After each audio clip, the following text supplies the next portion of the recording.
Bom dia, pessoal. Muito bom a gente poder estar reunido aqui de novo. Eu creio que esse cântico, onde nós declaramos que o meu lugar é aqui, faz mais sentido para a gente agora do que antes, né? É muito bom, estava aqui cantando e pensando assim, oh meu Deus, é aqui mesmo que a gente queria estar, né? E aquela vontade de poder estar junto, e aquela vontade de poder olhar um para o outro e ver, né, o momento do louvor, da adoração e da gente ouvir a voz. Você fica com tanta saudade que você nem liga se o cara está desafinado ou não do teu lado, entendeu? Não interessa, o importante é que ele está cantando com você e você está cantando com ele. Mas isso faz parte da nossa experiência como corpo de Cristo. Faz parte da nossa vida como ser igreja, a gente poder estar perto de quem crê naquilo que nós cremos e poder se fortalecer para poder continuar caminhando e poder continuar ouvindo aquilo que o Senhor Jesus tem para falar para nós. Nós vamos continuar com a série. Hoje nós estamos, na verdade, finalizando a série sobre as cartas do Apocalipse, essas 7 cartas, onde nós fomos tão abençoados durante esse período em que a gente pôde ouvir sobre algumas dessas cartas e a gente pôde estar aprendendo e principalmente relembrando, né, o início até onde nós chegamos agora. E lembrando de que, aquela primeira mensagem, quem escreve essa carta é esse Deus invencível, maravilhoso, que nós também cantamos aqui agora.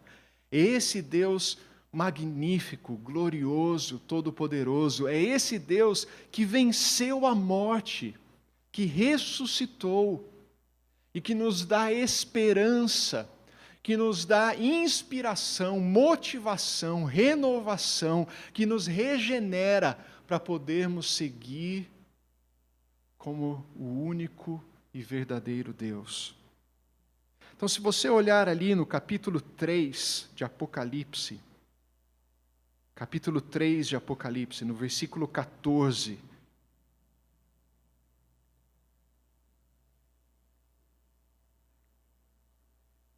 capítulo 3, versículo 14. Ao anjo da igreja em Laodiceia escreva: estas são as palavras do Amém. A testemunha fiel e verdadeira, o soberano da criação de Deus. Conheço as suas obras, sei que você não é frio nem quente. Melhor seria que você fosse frio ou quente. Assim, porque você é morno, não é frio nem quente, estou a ponto de vomitá-lo da minha boca. Você diz, estou rico, adquiri riquezas e não preciso de nada. Não reconhece, porém, que é miserável, digno de compaixão, pobre, cego e que está nu. Dou-lhe este conselho: compre de mim o ouro refinado no fogo, e você se tornará rico. Compre roupas brancas e vista-se para cobrir a sua vergonhosa nudez. E compre colírio para ungir os seus olhos e poder enxergar. Repreendo e disciplino aqueles a quem eu amo. Por isso, seja diligente e arrependa-se. Eis que estou à porta e bato. Se alguém ouvir a minha voz e abrir a porta, entrarei e cearei com ele e ele comigo. Ao vencedor darei o direito de sentar-se comigo em meu trono, assim como eu também venci e sentei-me com o meu Pai em seu trono. Aquele que tem ouvidos, ouça o que o Espírito diz às igrejas. Amém. Como nós ouvimos semana passada, essas características dessas igrejas são características que, na verdade, não são apenas aquelas igrejas que tinham aqueles probleminhas ali que são descritos, mas muitas vezes são características de todas as igrejas que nós conhecemos. Tem fases em que há algumas igrejas têm alguns problemas que nós vimos ali descritos nessas 7 cartas. Como o Fabiano falou, né, quando nós olhamos para os apóstolos, para os discípulos de Jesus, a gente meio que se identifica com um, com o outro, né? E ele falou aqui até Judas, e ninguém quer ser Judas, ninguém quer se identificar com Judas, mas a gente tem falhas de uns, de outros. E assim as igrejas, muitas vezes, elas são representadas. Essas 7 foram escolhidas de uma maneira proposital, não apenas para tratar com aquelas 7 igrejas, mas para tratar conosco como a igreja de Cristo. E tratando conosco, nos ajudar a se tornar uma igreja que está mais preparada e mais pronta para esse encontro com o Senhor Jesus. Porque essa revelação que é o livro de Apocalipse, nada mais é do que um livro para ajudar a igreja a se preparar para a volta do Senhor Jesus. A ideia principal é que nós possamos olhar esses exemplos, essas dificuldades e essas qualidades e possamos buscar nos parecer da melhor forma possível com essa igreja. A igreja que o Senhor Jesus está preparando para a sua volta, como um noivo que está vindo encontrar a sua noiva. Esse exemplo é usado repetidamente. E esse exemplo para nós fica claro no livro aqui de Apocalipse. E quando nós olhamos essas igrejas, nós vemos ali as características.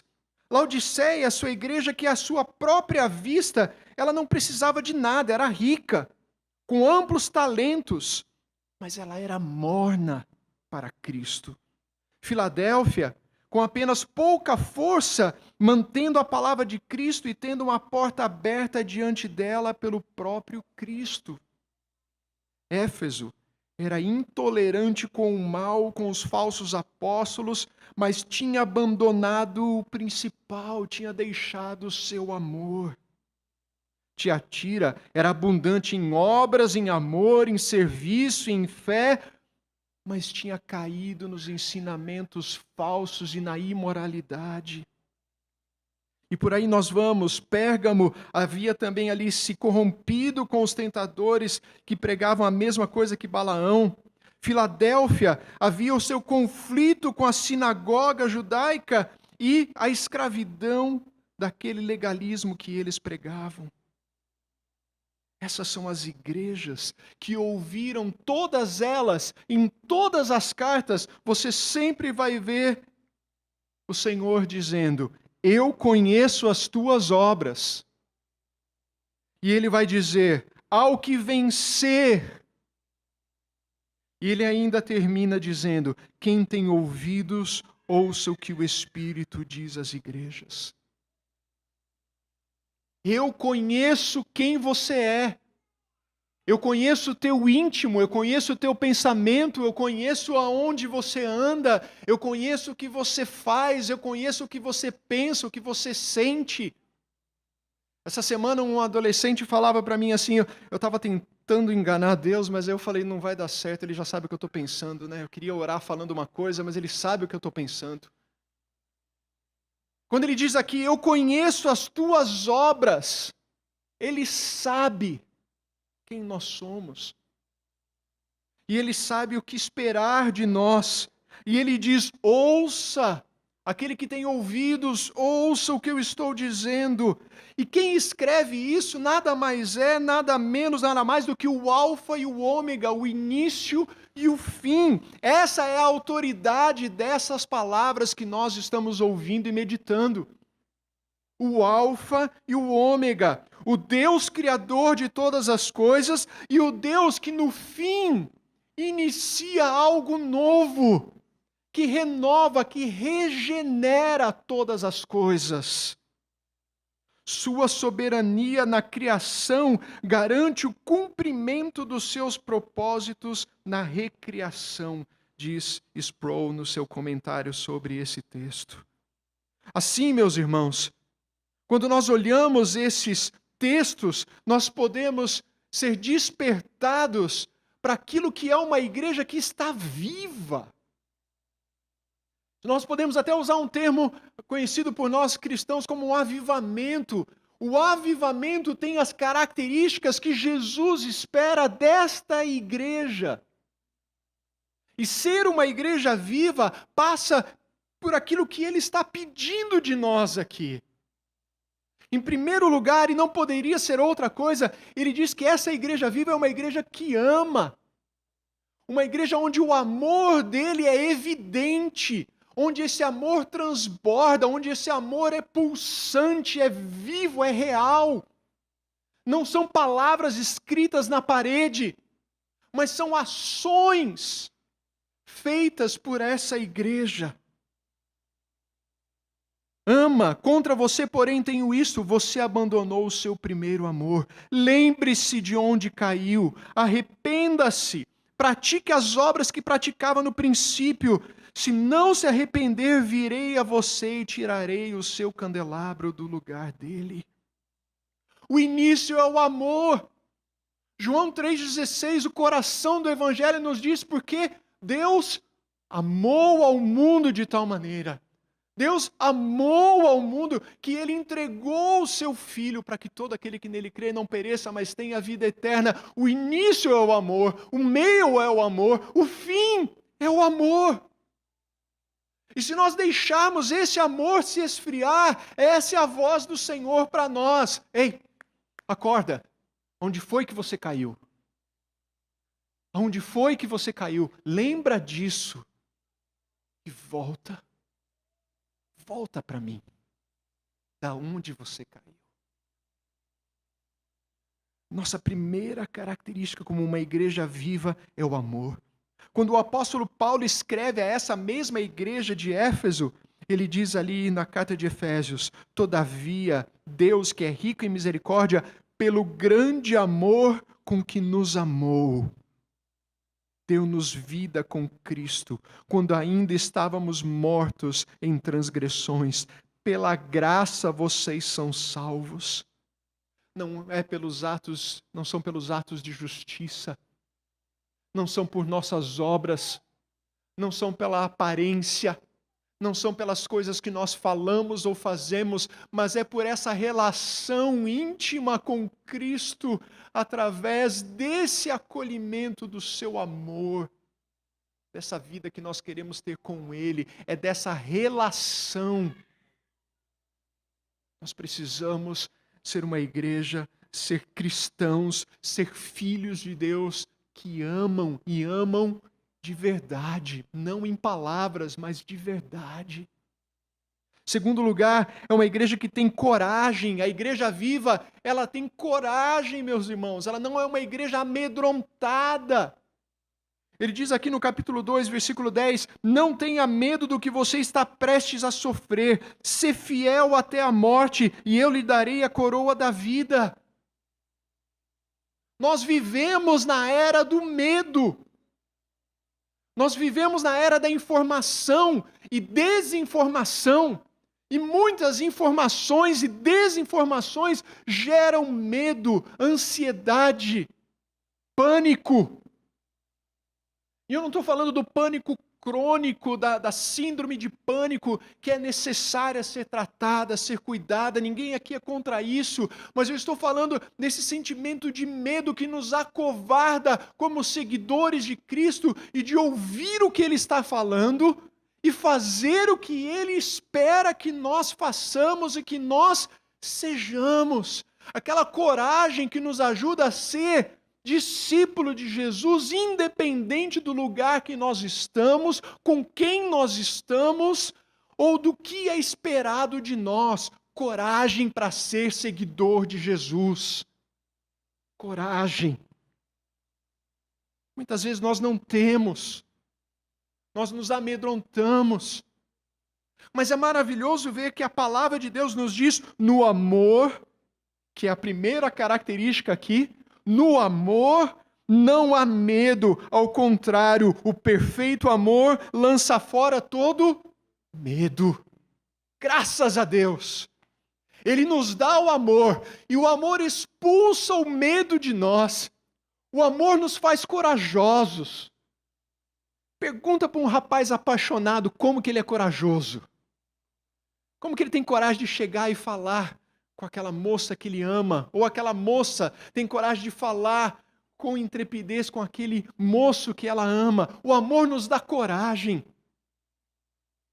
O amor nos faz mover além daquilo que nós somos acostumados a ir, porque nós amamos. Essa igreja viva, ela tem coragem para aguentar o sofrimento, seja o sofrimento que venha por causa da fé, ou seja o sofrimento da nossa vida, do dia a dia. Nós não somos extraterrestres nesta terra. Nós não somos retirados desse mundo, colocados numa bolha e aonde não vamos mais sofrer. Nós vamos enfrentar dificuldades, tribulações, problemas, catástrofes, pandemias, guerras, fome, inflação, injustiça. Nós vamos continuar enfrentando isso, mas nós podemos ter uma coragem que não é nossa e que nos motiva a vencer o sofrimento em Cristo Jesus, nosso Salvador. Policarpo, que era um dos bispos dessa igreja, que foi escrita essa carta ali de Esmirna, ele foi martirizado, e a única coisa que falaram para ele foi: o que tem de mais você falar, você dizer que César é o Senhor e acender um incenso ali para ele? Faz isso e você pode ir para casa, Policarpo. E ele diz: 86 anos eu servi ao Senhor e ele nunca me faltou. Como então posso blasfemar contra o meu Rei e Salvador? Esse homem teve coragem dada pelo Espírito Santo. Nós precisamos ter fidelidade à mensagem, à verdade. Uma igreja viva é fiel à verdade, fiel à mensagem do Senhor Jesus. Sei onde você vive, onde está o trono de Satanás, contudo você permanece fiel ao meu nome e não renunciou sua fé em mim. Nem mesmo quando Antipas, minha fiel testemunha, foi morto nessa cidade onde Satanás habita. Os cristãos naquela época viviam debaixo de uma pressão enorme para viver de acordo com a cultura e a religião greco-romana. Estes ensinos que eles eram submetidos, eles queriam forçar esses cristãos a sincretizar. Adota esse Jesus, vive aí o teu dia a dia com ele, mas não deixa de adorar a César, queimar incenso para ele, praticar aquilo que nós dizemos que deve ser praticado. A fidelidade dessa igreja é uma igreja que não aceita sincretizar a sua fé, acomodar a sua fé com os ensinamentos que estão longe, distantes dos ensinamentos de Jesus, o único Senhor e Salvador.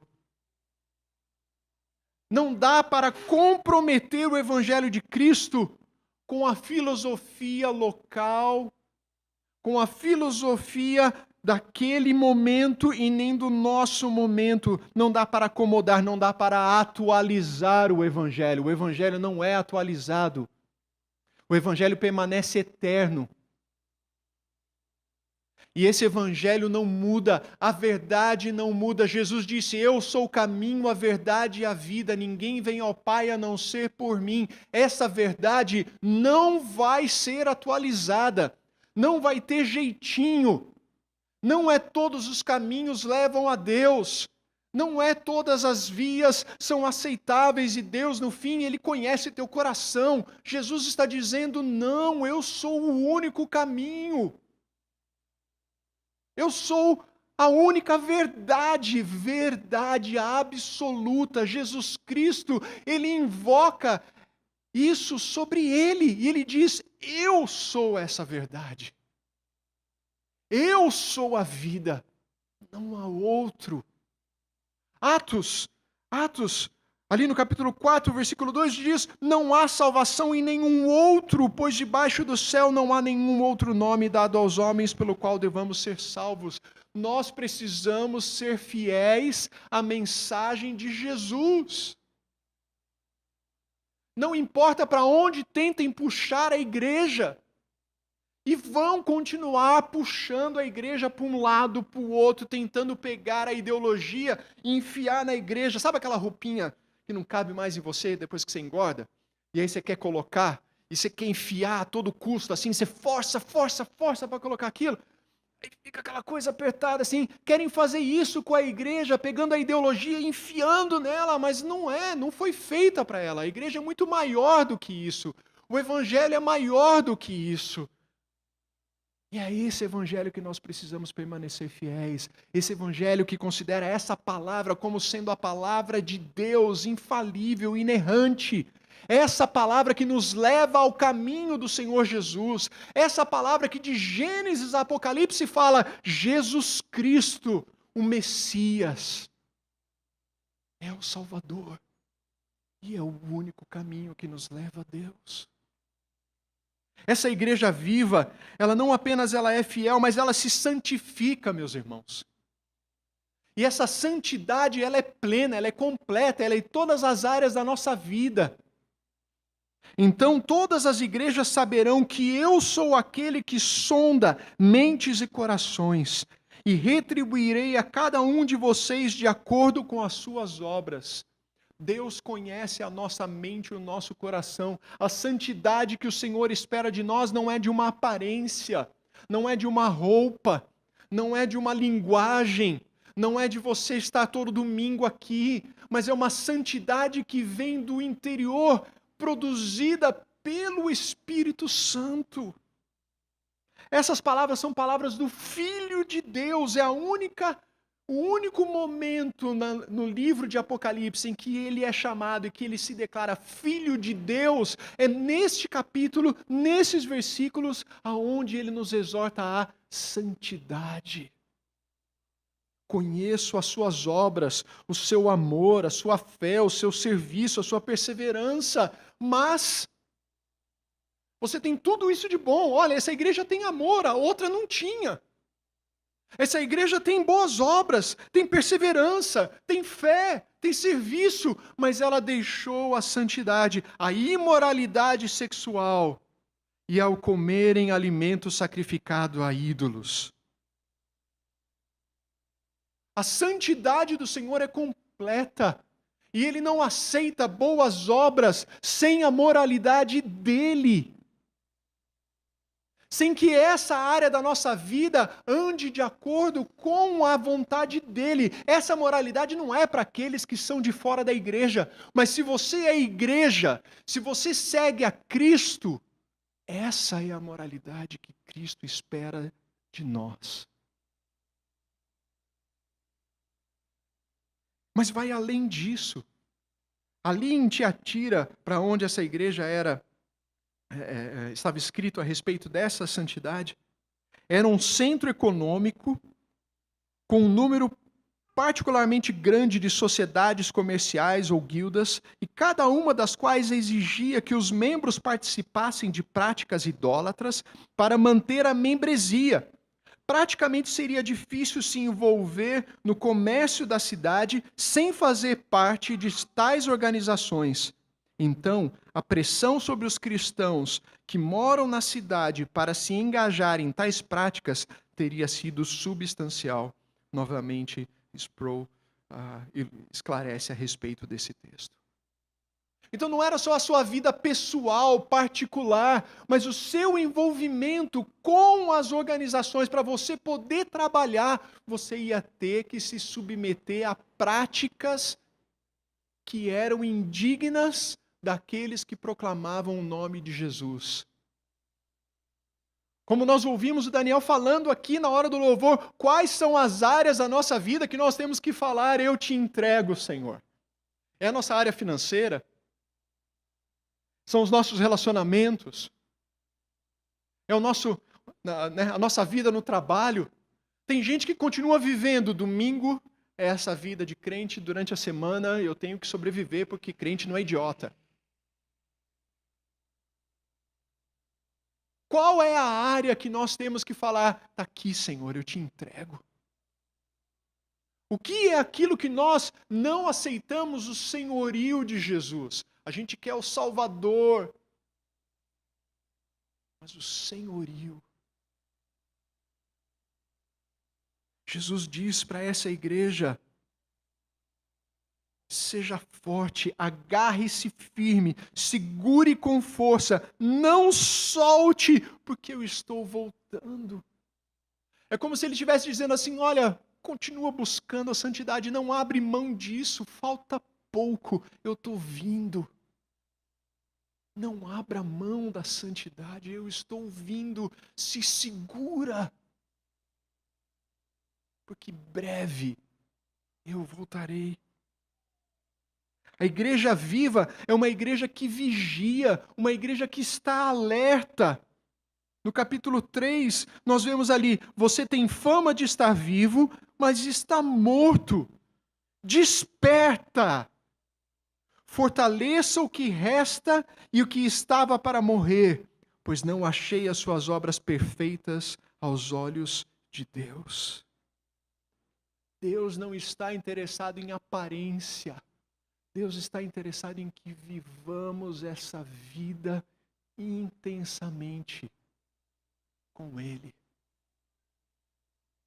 Por isso ele diz: vigia, acorda, desperta, abre os teus olhos. Eu não quero uma aparência, eu quero um relacionamento com você. Jesus já nos advertia ali nos evangelhos dizendo: nem todo aquele que me diz Senhor, Senhor, entrará no reino dos céus, mas apenas aquele que faz a vontade do meu Pai que está nos céus. Não adianta ter discurso de seguidor de Jesus e não viver de acordo com o seguidor de Jesus. Usar frases bonitinhas, organizadas, só para algumas pessoas falarem: nossa, olha só, está vendo? Não adianta parecer que está vivo, precisa viver uma vida diante de Cristo. John Stott, falando a respeito dessa palavra, a igreja de Sardes diz: Sardes não tinha sinais de imoralidade, de heresia como as outras. Ela tinha a aparência de uma igreja viva, mas na realidade ela estava morta. Essa hipocrisia, essa falsa vida cristã, ela não combina com o Senhor Jesus. Ela não caminha com o Senhor Jesus. A igreja viva, ela é uma igreja que persevera, porque de tudo isso que nós ouvimos, meus irmãos, nós precisamos perseverar. E perseverar. E quando a gente estiver sem força, exausto, a gente precisa mais uma vez olhar para Ele e perseverar. Visto que você guardou minha palavra de exortação, a perseverança, eu também o guardarei da hora da provação que está para vir sobre todo o mundo, para pôr à prova os que habitam na terra. Tiago, capítulo 1, versículo 12 diz: feliz é o homem que persevera na provação, porque depois de aprovado receberá a coroa da vida que Deus prometeu aos que o amam. Pode ser uma igreja fraca, pode ser uma igreja pequena, pode ser uma igreja sem força, mas uma igreja que persevera, que não desiste, que continua lutando. O problema não é a gente escorregar e cair, o problema é a gente permanecer caído, permanecer no chão e querer se acostumar com aquilo, ou dizer, não adianta mesmo, ou ouvir aquela historinha, tá vendo? Não tem jeito, você é assim mesmo, entendeu? Você não vai conseguir, para de ser hipócrita, assume quem você é. A realidade é que nós precisamos de perseverança para lutar contra o pecado na nossa carne, no nosso coração. Nós precisamos de perseverança para lutar contra a nossa vontade própria e o nosso desejo de controlar. Nosso desejo de querer ter as coisas debaixo das nossas mãos e fazer o que nós queremos. Preciso perseverança para entregar todos os dias, os nossos dias, nas mãos de quem é o Rei e Senhor de todas as coisas. É preciso perseverança para poder entregar o nosso futuro, o nosso amanhã, a nossa incerteza, para que Jesus seja Senhor. Em último lugar, é preciso, para ser uma igreja viva, é preciso ser dependente de Cristo, é preciso ser cristocêntrico. Repreendo e disciplino aqueles que em eu amo. Por isso, seja diligente e arrependa-se. Eis que estou à porta e bato. Se alguém ouvir minha voz e abrir a porta, entrarei e cearei com ele e ele comigo. Essa igreja aqui era uma igreja que ficava perto de Colossenses e de Herápolis. Colossenses ali, ela tinha as suas águas quentes, que eram medicinais. E Herápolis tinha as suas águas frias, vindas das montanhas, que traziam ali, um alívio para aquela sede. Mas essa cidade, a sua água era morna, transformando praticamente intragável.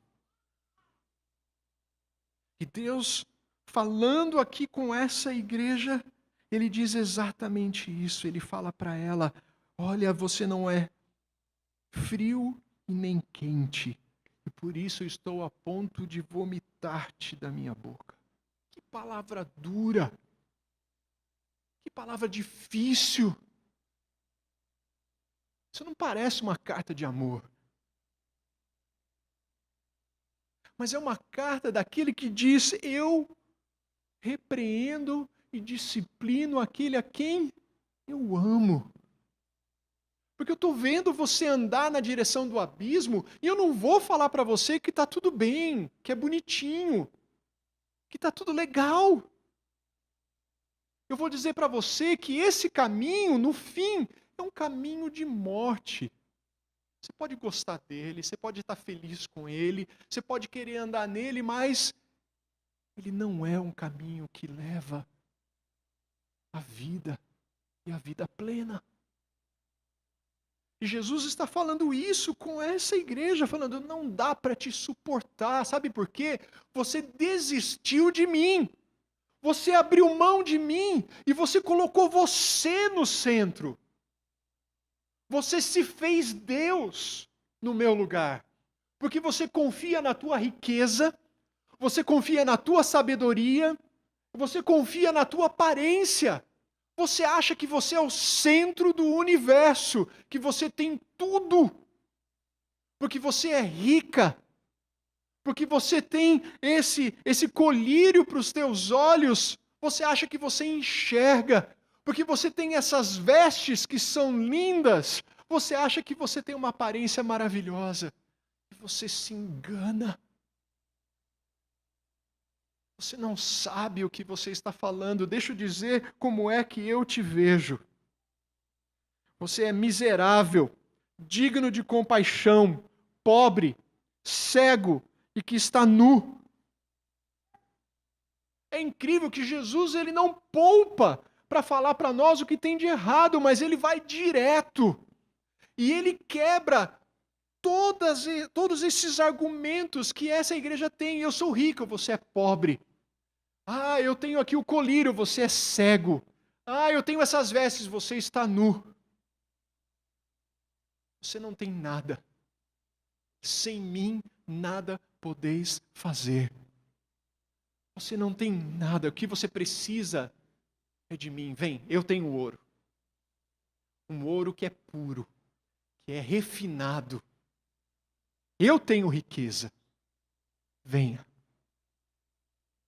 Sabe, Jesus, ele fala conosco, como o Caetano disse lá atrás, ele é esse Deus glorioso que se manifesta aqui, mas é esse Deus glorioso que te abraça e que te diz, vem. Ele não fala, você está assim, você está desajeitado, está desarrumado, está maltrapilho, está cego, vai embora. Ele não faz isso, ele fala, vem. Vem como você está. Vem do jeito que você chegou aqui. Vem do jeito que você está na minha presença. Sabe ali no seu quarto, onde você fecha a porta, onde ninguém te vê, onde ninguém te conhece? É aquele ser que Jesus Cristo está dizendo, vem. Não é esse da mídia, não é esse das fotos, não é esse da aparência, não é esse do bom dia, tudo bem? Tudo bem. É aquele lá, sozinho, confuso, sem esperança. É esse que ele está dizendo, vem, porque eu tenho ouro para te dar. Eu sou aquele que te faz enxergar, e sou eu que te veste de roupas, como roupas brancas, talares, simbolizando a pureza, a santificação, a nova vida. Vem, sou eu que estou à porta e bato. E quando eu bato a porta é para que você abra, eu não forço essa entrada. Jesus não vem metendo o pé na porta. Jesus bate. E quer que você ouça a voz dele dizendo, eu estou aqui, me deixa entrar. Me deixa fazer parte da tua vida. Você tem me abandonado. Você tem se distanciado de mim. E eu estou aqui dizendo, deixa eu entrar, vamos nos reconciliar.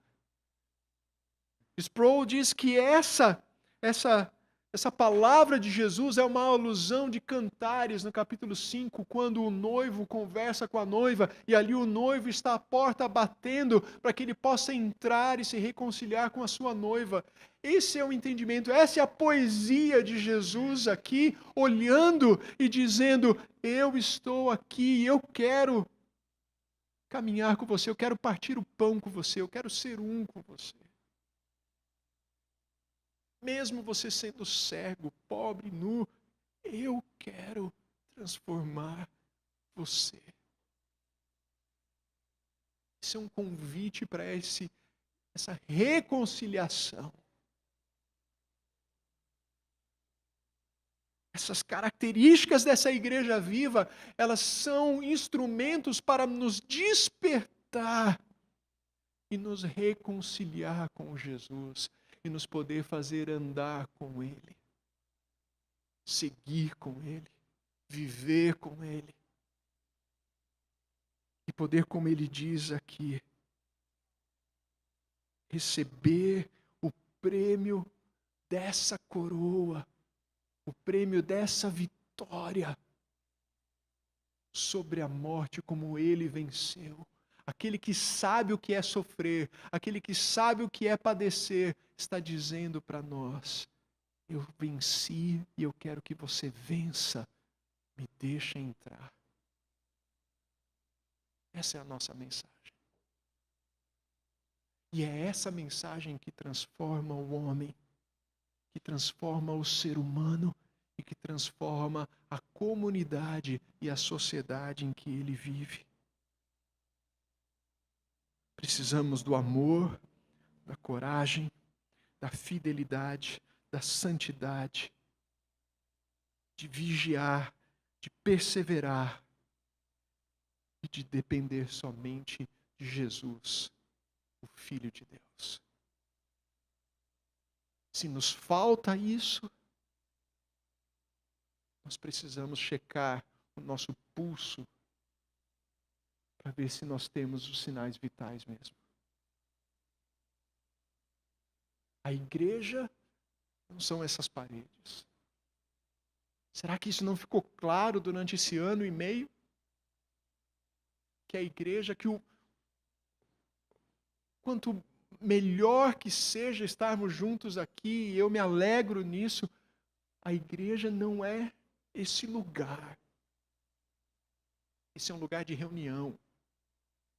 A igreja são aqueles que são lavados e remidos pelo sangue de Jesus, pela fé, através da sua graça, imerecida graça. A igreja somos nós. Que o Senhor tenha misericórdia, que o Senhor nos ajude, que o Senhor avive, reviva, transborde a sua vida em nós. E eu quero falar com você que está aqui e com quem está nos ouvindo em casa agora, eu quero te fazer um convite. Se você entende que essa voz e esse convite de Cristo para que você abra a sua porta do seu coração e se reconcilie com esse Jesus que é fiel, que é verdadeiro, que é real, que é vencedor, que é amoroso e que quer reconciliar com você, faça um sinal agora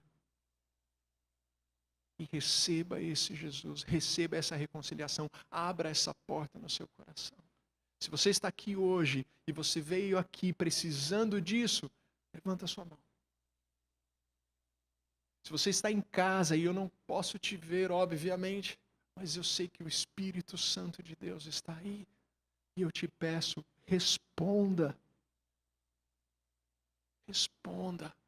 a esse batido na porta e abra o seu coração. Vamos orar. Senhor, Tu que és bendito, Tu que és eterno, Tu que és santo, Tu que és glorioso, majestoso, invencível, digno de honra, de glória, de poder, de majestade, Tu que és esse que não se conforma em estar do lado de fora, mas que bate a porta do nosso coração, buscando entrar e cear conosco e fazer aliança eterna conosco, Pai. Ouve, Senhor, o clamor dos nossos corações. Traz, Senhor Jesus, essa vida sobre nós. Traz, Senhor Jesus, essa transformação. Aviva a Tua obra em nós e através dos anos faze-a conhecida, Pai. Entra em nossos corações, Jesus. Renova a nossa aliança contigo, Pai. Refaz, ó Deus.